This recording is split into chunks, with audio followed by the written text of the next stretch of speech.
Hello! Welcome back to my channel. For today's video, magluluto naman tayo ng sinampalukang manok. Ayan. Painit na tayo ng kaserola. Maglagay tayo ng cooking oil.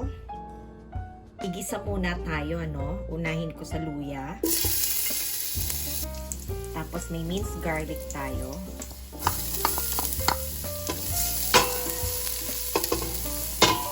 Lalagyan na natin yung ating sliced onions.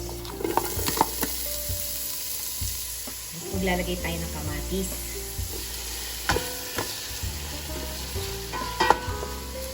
Lulutuin muna natin yung kamatis saka yung iba nating aromatics bago natin isama yung ating manok.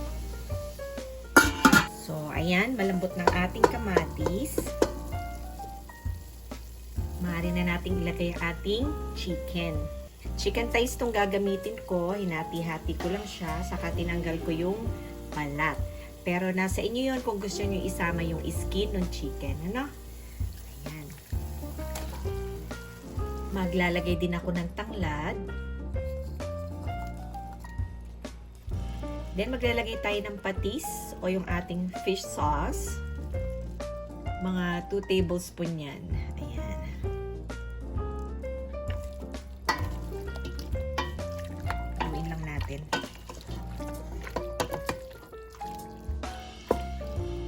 So, lulutuin lang natin yung manok dyan for at least 30 minutes.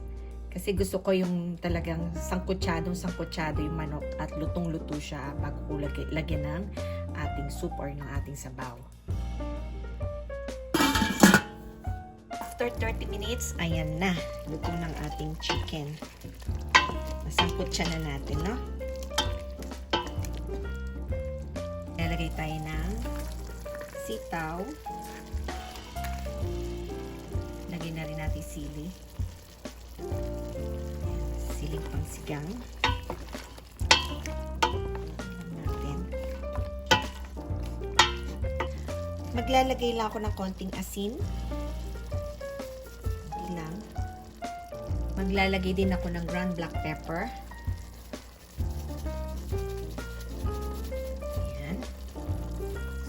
Medyo malambot na rin ang ating sitaw. Ayan. Para mapabilis yung ating proseso, nagpainit na ako o nagpakulo na ako ng tubig. So, yun ang islalagay natin. And maglalagay tayo ng sinigang sa sampalok o yung ating tamarind seasoning mix. Dilute ko na siya sa tubig. Halos half lang ng pouch yung ilalagay ko. Ito yung tamarind mix natin. So, ihahalo ko na. Ayan. So, para mabalance yung lasa ng ating sabaw, maglalagay ako ng at least 2 teaspoon ng white sugar or granulated sugar. 1 and 2. Lang natin.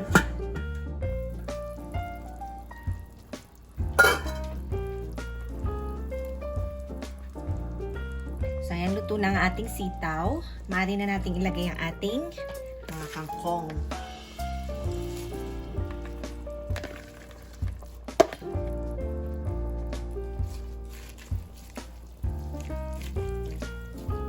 Bukod sa ating kangkong, meron din tayong mustard leaves.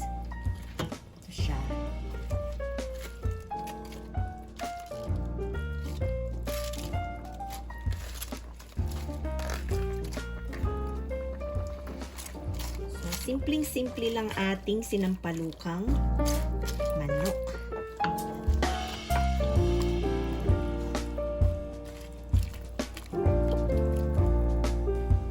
Ayan na. Luto na ating tamarind soup na manok, So, I hope nagustuhan nyo ang ating simpleng recipe for today. And itry nyo na. And thanks so much for watching, and I hope to see you all soon. Bye for now!